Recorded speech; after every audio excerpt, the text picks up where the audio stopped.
Hello' everyone, কি খবৰ? আশা কৰোঁ আপোনালোক সকলো ভালে আছে। আজি মই আপোনালোকৰ বাবে লৈ আহিছোঁ এটা নতুন ৰেচিপি। আশা কৰোঁ ভাল পাব। এতিয়া আহক আমি ৰেচিপিটোৰ মাজলৈ আগবাঢ়ি যাওঁ। প্ৰথমতে মই কেৰাহীখন পাতি দিলোঁ গৰম হ'বৰ বাবে। যেতিয়া কেৰাহীখন গৰম হ'ল, ইয়াতে মই অলপমান পাঁচফোৰণ দি দিছোঁ। পাঁচফোৰণখিনি মই আন্দাজমতে দিছোঁ, যিমানখিনি টেঙা আছে তাৰ হিচাপতে দিছোঁ, আৰু লগতে শুকান জলকীয়া কেইটামানো দি দিছোঁ পাঁচফোৰণখিনিৰ লগত। আৰু ইয়াৰ পৰা এটা ধুনীয়া এটা এৰমা ওলায়। এৰমাটো অহালৈকে মই গোটেইখিনি ফ্ৰাই কৰি ল'ম। আৰু এতিয়া ঠাণ্ডা হ'বলৈ দিছোঁ, আৰু যেতিয়া ঠাণ্ডা হৈছে এতিয়া মই এনেকৈ পটাতে পিচি ল'ম। আপোনালোকে ইচ্ছা কৰিলে গ্ৰাইণ্ডাৰটো পিচিব পাৰে, মিক্সাৰ গ্ৰাইণ্ডাৰত, কিন্তু মই এনেকৈ হাতেৰে অলপ গোটা গোটা হৈ থকাকৈ পিচি ল'লোঁ।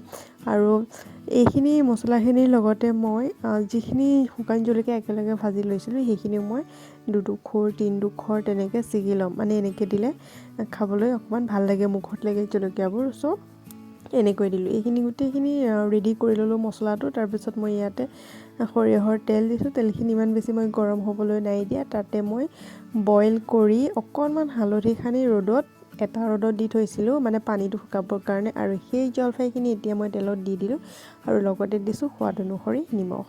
এতিয়া দি দিলোঁ। দি পেলাই এতিয়া মই ইয়াতে মই যিখিনি মছলা মই ৰেডি কৰি ৰাখিছিলোঁ সেই গোটেই মছলাখিনি দিলোঁ, আৰু এতিয়া মই ভালকৈ লৰাই ল'ম।